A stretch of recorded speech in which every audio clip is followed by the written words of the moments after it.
Hey, welcome to Special Teams Unit Podcast or Stu Pod, which is what we're definitely going to do a whole bunch. I am your co-host Chris Hopkins, joined by my co-host Buster Chestnut. Our guest What today up?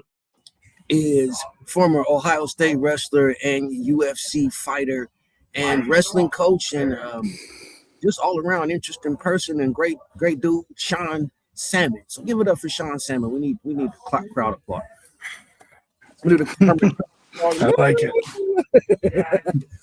Welcome to Stu Pod, Sean. So I'm gonna start off, and I already know the answer to this, but tell me where you got started, your high school, and where you wrestled at. I started high Sean school Salmon story start. I started high school in Birmingham, Michigan. Wrestling for Groves High School with Andrew Wilson. My family moved after my sophomore year of high school to Worthington, Ohio, where I went to Worthington Kilbourne, wrestled under Coach Bucky, then moved on to Ohio State, wrestled with under Russ Hellickson and Rex Holman and Ken Ramsey, and then sort of stayed around the program after I was asked to leave school academically and worked for about 6 or 7 years trying to make world and Olympic teams. So you were born in Michigan? What part of Michigan? No, what part of the Mid are you from? I was born in Milwaukee, Wisconsin.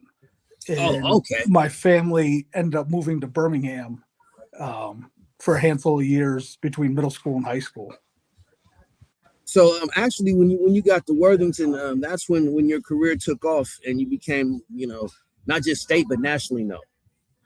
Yeah, I didn't start wrestling till 8th grade, which is kind of a late start for most people, but I fell in love with it right away.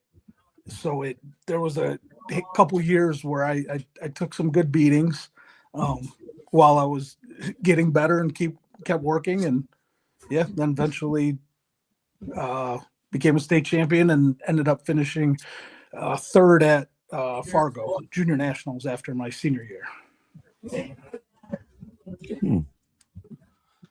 All right. Well, I will take the next question. And I before we started recording, I did let you know that most of my questions are coming from research that I've done because I'm not necessarily a fighter myself.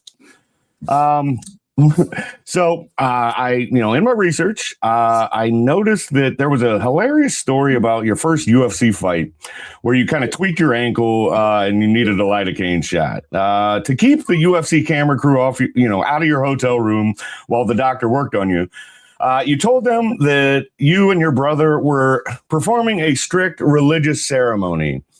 Did the camera crew genuinely buy that, or have you ever used religious ceremony excuse to get out of any other awkward situations? No, that's the only time I used that, and it was not planned at all. My fight, it was against Rashad Evans in Hollywood, Florida, and they fly you down the week beforehand to get used to, and there's paperwork and commission stuff you have to do. And my brother and I were out jogging one night. Weight wasn't a huge issue for me, so it was just a regular, get your blood moving jog, and I rolled my ankle horribly, like to the point where I jumped up right away and I was scared, but it wasn't initially hurting real bad. So we kept walking, and I get to the next stop sign and I reach down and my ankle is about the size of a softball. And I was like, holy shit. I was like, we're in big trouble. But we're off the hotel property. So as we're walking back, the pain starts setting in. And we get right outside the hotel. And I look at my brother. I'm like, dude, you got to carry me. I'm like, I can't put pressure on this anymore. You got to carry me to the room, weave through the slot machine so nobody sees us. If you see somebody that looks like Dana White or UFC official, I said, start goofing off, pretend like we're joking or something. Gets me up to the room. We find a doctor. He ends up the night of the fight. He said, I'll give you a call when I'm in the parking lot. I'll come up to your room. He goes, I got 3 shots for you. Lidocaine was the only one I remembered what the name of it was. But because I was the main event, they gave me a suite and then the connecting room. And I had no idea they were sending a camera crew up to my room to follow me around all day. So it's like, holy shit. My brother Danny comes up to me and he goes, the doctor's called. He's on his way up. He goes, we can't have you taking shots in front of all these people. I was like, all right. I was like, sneak them into that connecting room. The optics of that would be very, very bad. Yeah. Oh man. Hang on, and I'll get into this. It gets even worse than that. I'm like, I was like, take him into that connecting room. I'll figure something out. I grabbed I assume he's a producer type person. He didn't have a camera, but he was directing the 2 camera guys around. And I was like, hey, we got this religious ceremony. My brothers and I do. We don't want to be judged. I can't have you guys following us in there. And he didn't no second thought about it. He's like, hey, no problem. You're good. Because I'd been sitting down the whole time. Nobody saw me limping around because I still couldn't put any pressure on it. And it was fucking huge. It was big and the blood was pooling. So my whole ankle if you watch the fight, I have my ankles taped pretty high, which I never taped my ankles before, but I taped them both because I couldn't let anybody see what was under there. So they sneak that doctor in there. He gives me the shots. He brought up a little cooler like he was going to lunch, and there were 3 different syringes in there. Put the shot in my ankle. Well, so then we're good. I'm back out in the room. I can't feel a thing. I can walk normal now. I don't feel anything. So we walk down to the venue, and bigger fights like that, the commission will put a commissioner on you, and they follow you around everywhere there too.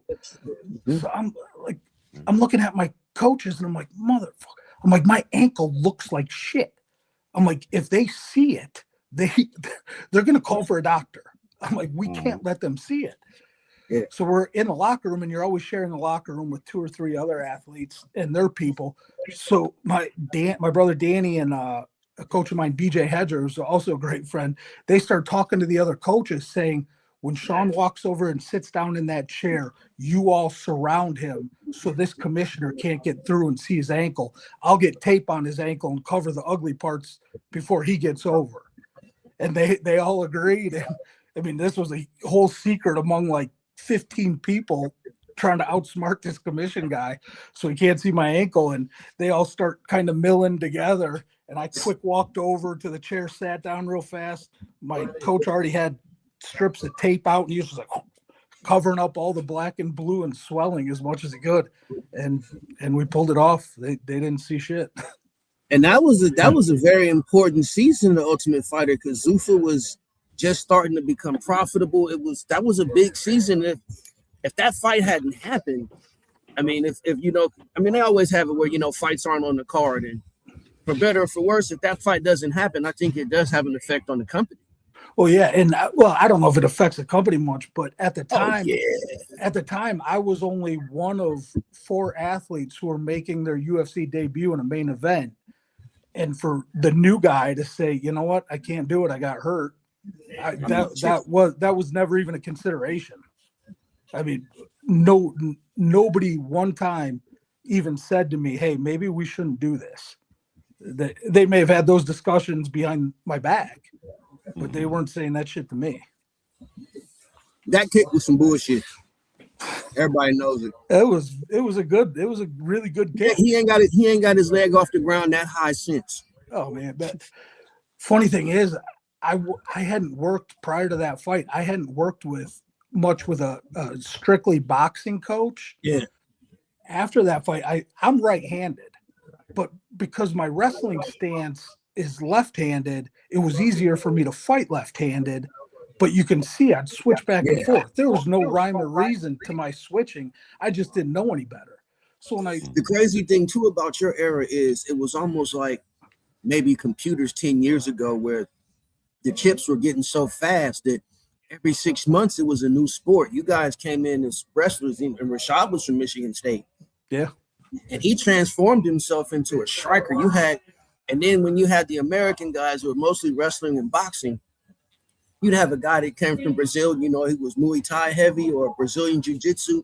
You had guys that were moving from one discipline to maybe mastering 2. That's when you got GSP, where he came in as a karate guy, and he got with the Russians, and then he got wrestling. So it wasn't as rounded as today, but you started to get where it wasn't where someone was labeled with one discipline. you had to be more well-rounded. It became the the two discipline era, really. Oh, I completely agree with that. And now, I mean, even I would say even it was maybe 10 or 15 years ago, I started hearing about kids going out for their high school wrestling team who didn't give a shit about wrestling. They just they wanted that career path to mixed martial arts in the UFC. And to me, it's awesome. I mean, anytime you helped to create that. That used to be one of the drawbacks. People didn't want to, do traditional freestyle wrestling because there was no going pro. It's like the best you could hope for is the Olympics, and to see where the sport is celebrated. And really, before you guys, people believed all that kung fu movie stuff where you had to make cat noises and flip backwards over a house to show how tough you are. And then it was like, well, if somebody just take you down and punch you in the head, all that stuff goes out the window. Last double solves all that. I still remember the very first UFC. Jim Brown, I think, was commentating. Yeah, and he said, I think we just changed what everybody thinks fighting looks like and should be, because Royce Gracie was killing everybody. So and it was right. They found everybody that's like, have you ever heard of jiu-jitsu? Okay, you'll do. Yeah. Do you know anybody? Do you know anybody who's heard of jiu-jitsu? Do you know anybody who know anybody? Do you know anybody named Sakuraba? No, I agree with that. They for sure made it who they wanted to win, but for everybody, I mean, that worked out great. I love wrestling with all my heart. If I could do one thing every day the rest of my life, it'd be wrestling. But if there's a discipline for a smaller, not as strong, not as fast person where they could legitimately protect themselves against somebody bigger, stronger, and faster, jiu-jitsu can be an equalizer for anybody. And so by them making it very favorable for Royce Gracie to win that first UFC, they also made jiu-jitsu more in the spotlight, more on Front Street. Everybody saw it, and they were it went from people going to the strip mall karate spots to going to the local BJJ gym, and everybody wanted to learn this new sport. Yeah, and oh man, I'll tell you, when I found Helson Gracie's gym in Columbus that Robin Giesler runs, if you look at a guy like Robin Giesler, he's about maybe 6'1", skinny, rail thin. He and Robin knows I love him, so he'll take this the right way. He looks like a victim. But oh my, try messing with him. I found BJJ after my Brazilian football, my football career, semi-pro football career. I went to it was Columbus MMA then, and it was still free tag Dustin Ware. Yeah, and I call them dudes in there that look like Doogie Howser.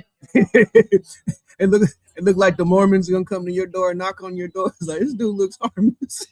Oh man. Doogie Howser will fold you like origami. I say one of the best jiu-jitsu guys I ever rolled with, Dustin Haslett, when I was with George Gergels. Yeah. I mean, and that's when I learned Dustin Haslett, Robin Giesler, and Anthony Pettis. I got to train with in Milwaukee at Rufus quite a bit. Those three guys, there's black belts, and jiu-jitsu protects their lineage of black belt. If somebody tells me they're a black belt in jiu-jitsu, I know if I ask them, what's your lineage, they'll say it. They'll rattle it off like that. So a black belt in jiu-jitsu, I know is tough. But then to me, Robin Giesler, Anthony Pettis, and Dustin Haslett, they're magicians. They're above black belt. You look at me, I'm solid. Well, not right now. I'm 48. I'm not solid muscle anymore. But when I was rolling with those guys, big, strong wrestler, heavier than all of them. Yeah. There's been nobody, very rarely has anybody been able to get out from underneath me if I didn't want them to.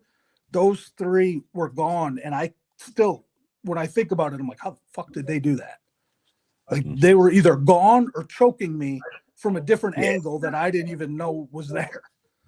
Like somebody like Dustin Haslett is going to choke you, and you're not going to know where they are, and you're just going to be getting choked by your pants leg. And it's like, how are you doing a throat choke with my pants leg? Yeah. There's guys that they just understand the movement of the sport and their bodies are able to do it. Mhm. And that makes them especially scary. I mean, think about it. If you look at me and look at somebody like Dustin Hazlitt, if we're at a bar pushing each other, people will probably start putting every dollar they have on someone who looks like me. If you know what you're doing, you're gonna look at his ear Right. first. If his Oh. ear looks like it's been chewed up, you want to back Yep. off. Yeah, someone who It's usually knows, my defining factor. yeah, somebody who knows the world we come from would say, this might not be as easy as you think when they see Dustin's ears, but weight, height and weight, man, but I could take him down, great. But now that's the start of my problems. Yeah, now you're down there with him. Yeah, exactly. I'm still there. I'm still on the ground with him, and that's not where you usually want to be. Now, I was gonna say, you already said that you love wrestling. I was gonna ask you because I really kind of look at the way that wrestling in America, especially the way you came up, and now Brazilian Jiu-Jitsu, it's almost like our fighting monks, our temples, where guys they'll train and they'll drill, and they'll have special people that they train with, and they'll have a certain wrestling style. Like you got certain wrestling coaches that have wrestling style. If you were, magic wand time machine, were able to train basically to come up in any other style or discipline, what would you grow up as? If I already had my wrestling, I would have focused more on Thai, probably. And I was able to go back to Milwaukee and train at Duke Rufus's a handful of times. And I remember at the time, and this is where I for sure have a lot of regrets, and this is one of them. The first time I went back to Duke's, I saw how all these we were kids at the time. I saw how all these kids were able to prepare every day, every single day, morning, noon, and night. They had good training partners ready. And I was in Columbus, which isn't horrible, but we didn't have that sort of central gym at the time. We had Josh Williams, who's a great coach, but Buckeye MMA didn't come to later. If I could do it all over again, I would have told my wife at the time, no, we are moving to Milwaukee. I pitched the idea and presented a pretty good case, but I got vetoed in the end. If I had to do it all over again, you just brought up 2 points that I want to make sure that I touch on is who you train with really is your camp and your instructor really that sets your path. And if you're in a spot where you're the big guy and you're not really learning much, you might win a few fights, but you're never going to evolve to championship status. Mm-hmm. Which brings me to the other part. Buckeye MMA, the legendary Buckeye MMA. Absolutely. When I first started, that was like the Monstars. All the guys that I work with, it was you got to fight a Buckeye guy. And they had a style like that. That's a perfect example. Josh Williams is an excellent instructor. And the thing with Buckeye is it was almost like borderline corporate. There was a structure. There was a level of excellence that you weren't stepping in the cage with Buckeye MMA behind you unless you were up to a certain standard. No, and the iron sharpened iron, and there were no easy fights coming out of Buckeye MMA. No, I agree with that. Josh did a great job with it, and I could say honestly, when I first started doing it was only because of Rex Holman, who was my assistant coach at Ohio State, who's one of my best friends in the world. Oh my goodness, I love that guy more than anything. He was the one who kind of brought Josh to me. Him and Josh were working together, and Rex and I would train together all the time. And I was like, it's kind of like, where the hell did you find this guy? I mean, Jesus, he started working with us right away, and it already had wrestling, sort of the path for wrestling to move into jiu-jitsu, and it worked great. And he did a lot of really good things. It's just, we were so young and just starting then. I really should have went to Milwaukee with a place that was already established and had those murderers by the dozen. I mean, you know what though? It's so hard because you had some people in your era that they had their own, like Rich Franklin. He would go and train with Gurgel, but he caught his meat truck with his brother. He would go out to to out Pacific Northwest, but a lot of the times his camps were at home. So I don't know. I just think that it was such a crazy time when you were there. And I just think now that the sport, there's so many more opportunities. There's so many more fight cards. There's so much more money involved. And really just being like, what season of the Ultimate Fighter were you on? I wasn't on any of the seasons. You fought in the finale against Rashad. No, he wasn't even a finale. It was just Ultimate Fight Night 8. But I think you're not the only one who's, most people have thought, or I've had a handful of people think that Rashad and I was the fight at the end of one of the seasons of the Ultimate Fighter. Rashad had already come out of the Ultimate Fighter 2, and I want to say he won an upset. Yeah, he beat the brakes off of Jason Lambert the fight before me, and so he was on his way up, and that was like his second or third win after the show, but it was his first sort of major statement. Your debut fight was a main event fight versus an Ultimate Fighter winner? Yeah.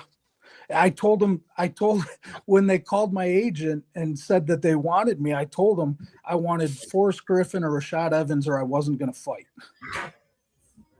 Dumbest words that ever came out of my mouth. Remember what I said about regrets? I have a bunch of them. So I'm only 9-0. I'm in my first year. I'm sorry, I was 9-1 now at the time. I was in my first year of fighting. I did 10 fights in 11 months because I came from a wrestling background. I was like, I need to compete as much as possible to get better. Let's take these losses now and get to the show and, get better and then get to the show. But I came out 9-1 and I was with, my agency at the time was Damage Incorporated out of Indianapolis. And they had their own gym there and I was there for a week training. And Mike Camp, great guy, my agent at the time, or the guy who worked as sort of the main agent with Damage Incorporated, called me into his office. And Scott McCorkle, the owner of Damage Inc., whose brother Sean McCorkle also fought in the UFC, he said, Joe Silva in the UFC called, they want you. I said, okay. I said, that's great. I said, tell them I want Forrest Griffin or Rashad Evans or I'm not fighting. And they looked at me like I was nuts or I was joking. And I said, guys, I'm dead serious. That's what I want. Or we'll wait. And that was. I mean, you got to have that confidence in yourself. I mean, maybe it wasn't the best decision at the time, but I feel like you got to, Yeah, at the time, and this is where another mistake I made, being so young, so new to this, I find out later, you need an agent that's going to protect you from yourself. Yes. And my agent be like, no, shut up. We're gonna fight Glass Joe and get this money. He looked at me like I was out of my mind, which I was, but he still pushed for it because that's what I said. What he should have done was say, hey guys, just me and Sean, everybody else out. And then looked at me and said, what the fuck are you thinking? You're a moron. Let's get a prelim fight that's not even on TV first. Somebody about where you're at and build from there. I said, no. Sean, you see my pain and frustration because people I used to be friends with, like they would keep taking them crash dummy fights. It's like, don't go down there and fight King Kong, get paid. Because if they're inviting you into their house, it's not going to be a layup. They're bringing you in as a sacrificial lamb, or at least go in, and if you're going to have that tough fight, take some easy ones to build your following. So when you do have the tough fight, you can capitalize off of it more. Speaking to other former UFC fighters with crazy decisions, you told me a crazy story about Gray Maynard at Wyandotte Lake. Holy shit! This kid. So this is a great story. I fucking tell anytime I'm at a water park or somebody brings up water slides, I tell everybody around me, okay, guys, you got to shut up and listen to this. So it's the junior national team training camp was at Worthington Kilbourne. so all the wrestling parents in Worthington had to take in kids that live with them for that week, getting them ready to go out to Fargo. And the team gave us an afternoon off. And Gray and I had become real good friends. He stayed at my house that week. We all went to this water park, Wyandotte Lake, or I think it's Zambezi Bay now. Yeah, whatever it is. Connected to the zoo. Yeah, and it's got this water slide that just goes straight down. And we're like, hey, let's go ride the water slide. And we're all talking, group of 7, 8 of us, whatever it is. And Gray's like, Gray says, I'm going to jump off the top. Nobody even listened to him. We didn't listen to him.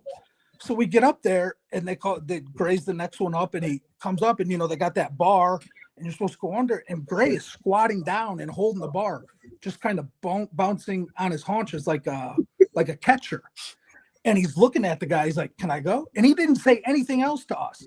All he said was like, on our way to the slide, I'm going to jump off the top. The lifeguard goes, okay, go ahead. This fucking dude ducks under the bar, stands up, and jumps out from the slide. If there would have been a big wind, he would have caught the lip of that slide and gone off the other way. This lifeguard and all our wrestlers were there's like 7, 8 of us who've all seen stupid shit before. We're like, well, no way he just did that. Because all we saw was this body launching off the slide like that. You're supposed to see it just drop. He went up, and this lifeguard screaming, blowing his whistle, yelling down to the lifeguards at the bottom. He turns around and looks at us, and he's not much older than us. And there's like still 7 of us. He's like, you guys knew about this, didn't you? You knew he was going to do that. And we're all standing there like, bro, we had no idea he was going to do this. So he doesn't even let us go down the slide, if I remember right. He made us all walk back down. And Gray is still down there screaming at the lifeguards that were yelling at him, saying, I don't know what this slide is broken. I don't know what happened. How could this happen? We're like, great, shut up. They're letting us all stay. They're not calling the police or anything. So how many ever half hour later or whatever, there's that long twisty slide that has inner tubes. We all go down that. Lifeguards just sending people down. Finally, he starts looking around. He goes, hey, are you guys doing anything in there? Because I haven't gotten to the front yet to go down. And I'm like, I have no idea. No, I don't know. Nobody said anything to me. I come around the first corner on my inner tube. Boom. Gray standing right there, grabs my inner tube, and he says, go sit in the corner right there. And I look, and there's like 4 other dudes sitting there, and he's got all their tubes piled up. We're sitting there, we're like, what are you doing, Gray? What purpose does this serve here? He says, no, we're just going to throw them down, and we're going to say we got stuck. So we all just start jumping and going down, and our tubes are coming out behind us. Gray again gets out at the bottom. I don't know what happened. This is ridiculous. Like, dude. Finally, the end of the day comes. Gray's like, I'm going to go jump. If we're leaving, I'm going to go jump off that big one more time. We're like, we're going to stay and watch. So the big one's like way over here. Our big group is way over here to watch him. And we're stopping people who are walking by. Like, hey, you guys got to see this. This is all, watch what this kid does. He comes up and he jumps again. All the people that we had stopped to watch this, they're like, guys, that's not funny. Oh, God, that kid could have died. Yeah. 2 seconds later, the lifeguards come walking by. Nope, that's it. You're all out of here now. And they bounced us all. But they got a wanted poster of Gray Maynard up probably still to this day. Yeah, I can't illustrate how frightening it was to see his body as far away from the slide as it was. To me, it was nuts. I talk about it every time. Every time I'm near a water slider, somebody says water slide. I got to tell that. Well, next time I go to Zambezi Bay, that is definitely what I'm going to be thinking about. Not going to attempt to recreate it, obviously. No. Oh, man. It was pretty funny, though. All right. So, Sean, I do have a couple, layup of questions for you. And then I think we're going to try and wrap this up a little bit. So, all right. another thing about my background, I don't know if you can literally see my background, but I'm into sports cards. One of my entrepreneurial, endeavors is like a reseller of sports cards and memorabilia.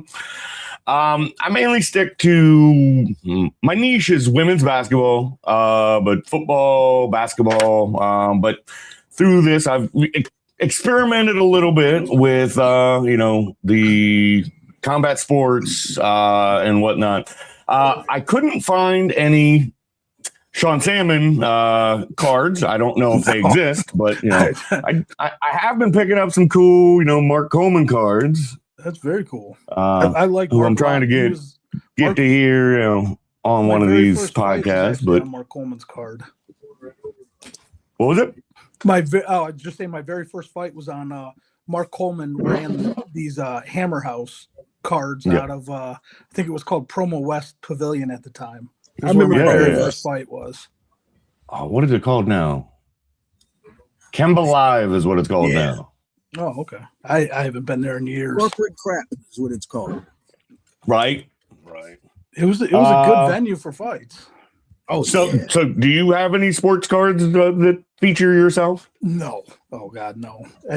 I think if I ever would get one, it would be in Finland before the United States. I had a handful of fights out there where I did pretty well and people seemed to like me, but certainly not enough to make a sports card. Okay, well, and then I have a follow-up. So since you didn't get an official sports card of your knowledge, if you were to get a custom rookie card today, what is the most obscure, ridiculous stat that we should include on the back of that? My freshman year of high school wrestling, I led the team in pins and I led the team in getting pinned. All right, that is a fun fact. I like that. James Winston stats. It was very much a zero-sum game for me my freshman year of wrestling. Hey, we got to start somewhere, right? Yeah. And look where you went to. So I give you some applause for that. All right. No, the fun part about achieving any level of success at sports, anytime you reach, or maybe for me now because I'm 48 and it's over and I have no ego towards it anymore. My favorite time of my life was my freshman year of wrestling. In hindsight, I was I loved wrestling practice, which isn't not terribly typical, but I loved going there and some days getting my ass kicked real bad. Other days I'd get a couple points here and there, but then the next year I went from 20-20 to 38-9, and that going through that transition, I think there's something very special there, especially in a sport that's as difficult as wrestling, where mastery is extremely difficult, takes a long time, and doing a shit ton of stuff that's not fun at all. So I think that's. I've heard of some of those stories for sure. All right, I got one more fun question, and then I'll let Chris go ahead and start wrapping up. But okay, so I'm going to take away the obvious choice for this one. But if you could choose one superpower other than super strength, what would it be and why? Oh, I'd want to walk on water because I want to be in the water with a shark so bad, organically, not cage shark diving or anything. We go to Florida quite a bit. My girlfriend Heather and I, and I love boogie boarding, and I go out as far as I can, and I try and find sharks. And actually, we were in Panama City Beach last winter and looked down and saw one because the water's so clear. I tried to sprint down 18 floors to get in the water, not because I want to get eaten. I've seen so many videos where I truly believe these things don't want us, but I want to be that scared.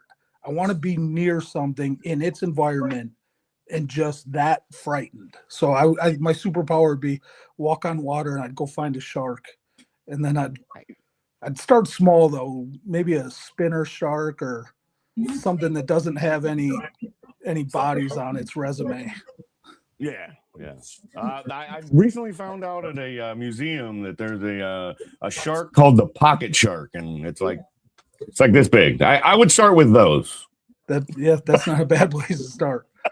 But yeah, that would be my superpower.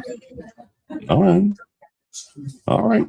Chris, go ahead. I just wanted to thank you for your time, man. It's been great. I know we're going to have you back on.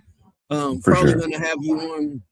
We can't get we broke right now, so I'm not going to be able to get copyrights for the new fights. But I have an idea. Well, I want to go back and watch some old fights so we can get footage of like Pride and some of the NHB and like the early days and stuff, and just kind of reminisce. Anybody you want to thank? Anybody? Any last thoughts? Anybody you want to thank?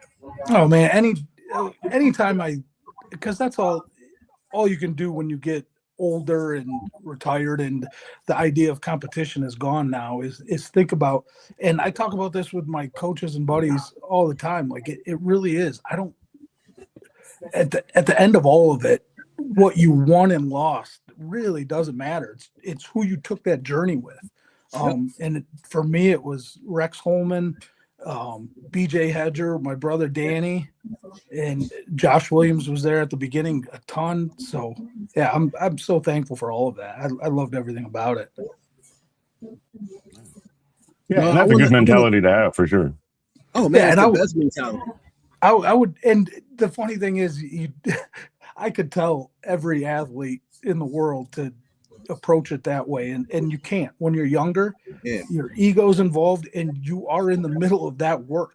You do not want to do that work, and there's no benefit from a loss that I want to get when I'm doing that work. Now that it's over, when it happens, then that's when you go and you extract whatever you can from it, but you're never happy about it. Once you get for me, 48, my body doesn't work the way it used to anymore. I'm so thankful for every win and loss. There's a lot of them I regret. I finished my MMA career pretty horribly, just between alcohol and a divorce, but still it happened. And at the end of the day, I can smile about it now. It was an enjoyable period. All right. Well, I also thank you for your time, Sean, and we will be reaching out again. It was a great conversation. I enjoyed this. No, I did as well. Thank you very much, guys. Thanks, man. Take care. All right. And we'll wrap this up with the outro. It was nice seeing you. Thank you again, and follow along. What up, everybody? Let's go! Flipping through the packs, chasing down that 101, yeah. Searching for the grail till the morning sun comes. Buster! Hit that monster pull, an impossible play. Change the whole damn game in a major way. We hit that monster pull, an impossible play. Change the whole damn game in a major way. Whoa!